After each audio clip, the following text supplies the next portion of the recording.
नमस्कार, मेरा नाम है शिवम कुमार लोटसवे और मैं आज आपको एक्सप्लेन करने वाला हूँ द सोल्स प्रेयर। यह एक बहुत ही खूबसूरत पोएम है जिसे लिखा है सरोजनी नायडू जी ने।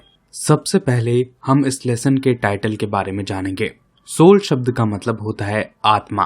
कई सारे धर्मों और दार्शनिकों का यह मानना है कि हर जीवित प्राणी में एक आत्मा होती है। आत्मा को छुआ नहीं जा सकता, लेकिन ऐसा माना जाता है कि यह संपूर्ण जीवन का सार है। प्रेयर शब्द का मतलब होता है प्रार्थना या फिर उपासना। तो इस लेसन के टाइटल का मीनिंग कुछ इस प्रकार से होगा, द सोल्स प्रेयर, यानी आत्मा की प्रार्थना या फिर आत्मा की उपासना। अब मैं आपको ये पोएम बेहद सरल व आसान शब्दों में एक्सप्लेन करूंगा। तो चलिए चलते हैं नेक्स्ट स्लाइड पर। In childhood sprite I said to thee, O thou who madest me of thy breath, speak master and reveal to me thine inmost laws of life and death। सबसे पहले हम कुछ डिफिकल्ट वर्ड्स देखेंगे, जैसे दी। दी का मतलब होता है तुम्हारा या फिर ईश्वर। दाइन शब्द का मतलब होता है तुम्हारा और इनमोस्ट शब्द का मतलब होता है अंदरूनी या फिर अंतरतम। फर्स्ट टू लाइन में पोएटेस ये कहती हैं, मैंने अपने बचपने के अभिमान में ईश्वर से कहा, हे ईश्वर, आपने मुझे अपनी सांसों से बनाया है। पोएटेस यहाँ पे खुद को एक छोटी सी बच्ची के रूप में देख रही हैं। एक छोटा बच्चा ईश्वर पर भी अपना अधिकार समझता है, तो वह उस अधिकार के अभिमान में कहती हैं, हे ईश्वर, आपने मुझे अपनी सांसों से बनाया है, क्योंकि ऐसा माना जाता है कि ईश्वर हर प्राणी में जान फूंकते हैं। Speak master and reveal to me thine inmost laws of life and death. Next two lines में कवियत्री प्रभु से कहती है, हे मालिक, आप मुझे अपने जीवन मरण के सबसे अंतरतम नियमों के बारे में बताइए। जीवन और मरण दुनिया के दो ऐसे नियम हैं जिन्हें कोई नहीं समझ पाया है। किस प्रकार से कोई व्यक्ति जन्म लेता है और किस प्रकार से किसी व्यक्ति की मृत्यु होती है, यह कोई नहीं बता सकता। पोएटेस जीवन और मरण के अंदरूनी नियमों के बारे में जानना चाहती हैं। अब हम चलते हैं नेक्स्ट स्टैंजा पर। एटर्नल शब्द का मतलब होता है सनातन। इनसैटिएट का मतलब होता है अतरप, मेटे यानी कि सीमा या फिर हद, और अटमोस्ट का मतलब होता है परम। Give me to drink each joy and pain which thine eternal hand can mete, for my insatiate soul would drain earth's utmost bitter utmost sweet. इस स्टैंजा की पहली टू लाइन्स में पोएट ये कहती हैं, हे परमात्मा, आपके शाश्वत हाथ की जितनी सीमा है, जितनी हद है, उतना ही सुख और दुख मुझे पीने के लिए दीजिए। सरोजनी नायडू जी यहाँ पे परमात्मा के हाथों के बारे में बात करते हुए कहती हैं कि हे परमात्मा, जहाँ तक आपके हाथ जा सकते हैं, और परमात्मा के शाश्वत हाथों की तो कोई सीमा नहीं होती। यानी कि पोएटेस अपार सुख और अपार दुख को पीना चाहती हैं। For my insatiate soul would drain earth's utmost bitter utmost sweet. इन लाइन से पोएटेस का यह कहना है कि इस दुनिया में जितनी भी कड़वाहट है और जितनी भी मिठास है, वह अपनी अतृप्त आत्मा के जरिए महसूस करना चाहती हैं। पोएम की इन लाइन से हमें यह भी समझ में आता है कि पोएटेस सिर्फ सुख और दुख की बात नहीं करती, बल्कि वह कड़वाहट और मिठास की भी बात करती है। यानी कि वे हर पहलू को जानना चाहती हैं। अब हम चलते हैं नेक्स्ट स्लाइड पर। स्पेयर शब्द का मतलब होता है अतिरिक्त ऊर्जा। पैंग शब्द का मतलब होता है कष्ट। स्ट्राइफ यानी कि संघर्ष। इंट्रिकेट यानी कि पेचीदा। लोर यानी कि विद्या। और मिस्टिक यानी कि रहस्यवादी। Spare me no bliss no pang of strife withhold no gift or grief I crave. हे परमात्मा, मेरे लिए आप कोई भी आनंद मत छोड़ना और मेरे लिए आप कोई कष्ट भी मत छोड़ना जिसके लिए मुझे संघर्ष करना पड़े। हे परमात्मा, आप मेरे लिए किसी भी उपहार को, गिफ्ट को मत छोड़ना और ना ही मेरे लिए कोई दुख को छोड़ना जिसके लिए मुझे संघर्ष करना पड़े, तरसना पड़े। स्पेयर शब्द का मतलब होता है अतिरिक्त ऊर्जा। अक्सर फोर व्हीलर्स में एक स्पेयर टायर रखा जाता है जिसे इमरजेंसी के समय इस्तेमाल किया जाता है।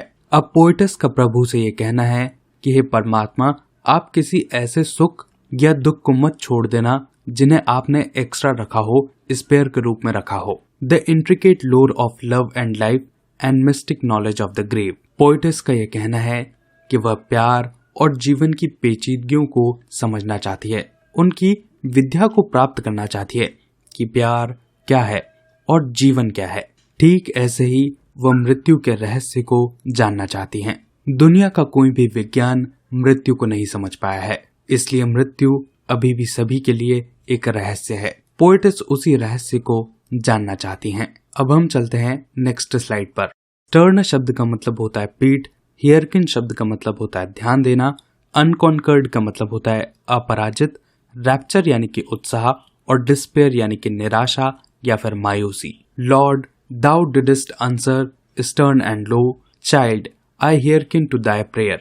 पोएट्स प्रभु से कहती हैं, हे प्रभु आप जवाब पीट करके और धीमी आवाज में मत देना और किसी बच्चे की भांति मेरी प्रेयर्स पर, मेरी प्रार्थनाओं पर ध्यान देना। पोएट्स परमात्मा से इन लाइंस के जरिए प्रार्थना करती हैं कि किसी बच्चे की तरह आप मेरी बातों को ध्यान देना।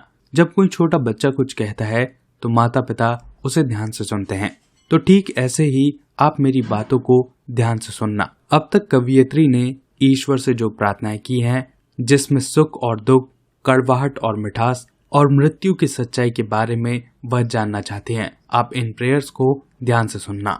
इन लाइन से ये भी मतलब हो सकता है कि पोएट्स ये चाहती हैं कि ईश्वर उन्हें एक स्पष्ट जवाब दें। And thy unconquered soul shall know all passionate rapture and despair. सभी जीवित प्राणियों के अंदर एक आत्मा है और उस आत्मा को हराया नहीं जा सकता, क्योंकि वह आत्मा परमात्मा के द्वारा दी गई है। इसलिए आत्मा में परमात्मा का वास होता है और इसीलिए न आत्मा को और न परमात्मा को हराया जा सकता है, वह अपराजित हैं। और इसीलिए पोएट्स आत्मा के जरिए उत्साह और मायूसी को बहुत ही पैशनेटली तरीके से जानना चाहती हैं।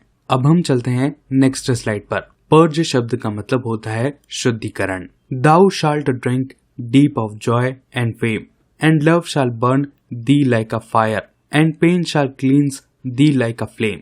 पोएट्स का ये कहना है, ईश्वर आपकी खुशी और यश को हम ग्रहण कर सकें, क्योंकि ईश्वर ही हर खुशी के निर्माता हैं। यहाँ पर ड्रिंक शब्द का मतलब पीने से नहीं बल्कि ग्रहण करने से है, इसलिए कवियत्री उत्साह और यश को ग्रहण करना चाहती हैं। आगे उनका यह कहना है कि एक अग्नि की तरह वे परमात्मा के प्यार को महसूस करना चाहती हैं और वह एक लौ के जरिए अपने सभी दुखों को जलाना चाहती हैं। To purge the dross from that desire, यानी यही मेरी एक छोटी सी महत्वाकांक्षा है, मेरा एक छोटा सा डिजायर है कि पावन अग्नि की तरह मेरा भी शुद्धिकरण हो जाए। अब हम चलते हैं नेक्स्ट स्लाइड पर। चेस्टन का मतलब होता है शुद्ध, यर्न यानी कि उदास होना, पार्डन यानी कि माफ और स्यू यानी कि विनती करना। So shall thy chastened spirit yearn to seek from its blind prayer release and spend and pardon. Poets का यह कहना है कि वे एक अंध भक्त की तरह कि परमात्मा की प्रार्थना का गुणगान करना चाहती हैं। अगर कोई उनसे गलती होती है तो वे उनकी माफी मांगती है और फिर से प्रार्थना करना चाहती हैं, ताकि वह अपनी दुखी आत्मा को शुद्ध करना चाहती हैं। Sue to learn the simple secret of my peace. Poets एक बार फिर परमात्मा से प्रार्थना करती है कि वह शांति के साधारण से रहस्य को जान सके। पोएट्स को शांति भी एक रहस्य की तरह दिखाई दे रही है, क्योंकि हर समय हर व्यक्ति शांत नहीं रह सकता, इसीलिए वह शांति को भी एक रहस्य की तरह देखती हैं। अब हम चलते हैं नेक्स्ट स्लाइड पर। यह इस पोएम का लास्ट स्टैंजा है। सेवन फोल्ड शब्द का मतलब होता है बहुत शक्तिशाली। I bending from my seven fold height will teach thee of my quickening grace. Sarojini Naidu इन लाइन्स में ये कहती हैं कि वह अपनी बहुत ही शक्तिशाली पराकाष्ठा से झुकती हैं, ताकि परमात्मा उन्हें उनकी इनायत के बारे में समझा सके। अक्सर हम भी अपने घमंड में, अपने अहंकार में खुद को बहुत बड़ा बना लेते हैं, लेकिन पोएट्स कहती हैं कि वे इन सभी चीजों को छोड़ती हैं ताकि वह ये जान सके कि परमात्मा की इनायत क्या है। Life is a prism of my light and death the shadow of my face. Last line का पर्सपेक्टिव अब चेंज है। अब यहाँ पे परमात्मा पोएट्स से कह रहे हैं, जीवन मेरे प्रिज्म के लाइट के समान है और मृत्यु मेरे चेहरे पर मौजूद परछाई के समान है। परमात्मा ने जीवन को एक लाइट यानी कि ऊर्जा और तेज के समान बताया है और उन्होंने मृत्यु को चेहरे पर मौजूद परछाई के स्वरूप में देखा है। दोस्तों, ये था इस पूरी पोएम का एक्सप्लेनेशन। अगर वीडियो अच्छा लगा हो तो प्लीज इसे लाइक कीजिए और अपने दोस्तों के साथ शेयर कीजिए। अगर आप चैनल पर नए हैं तो प्लीज चैनल को सब्सक्राइब कीजिए।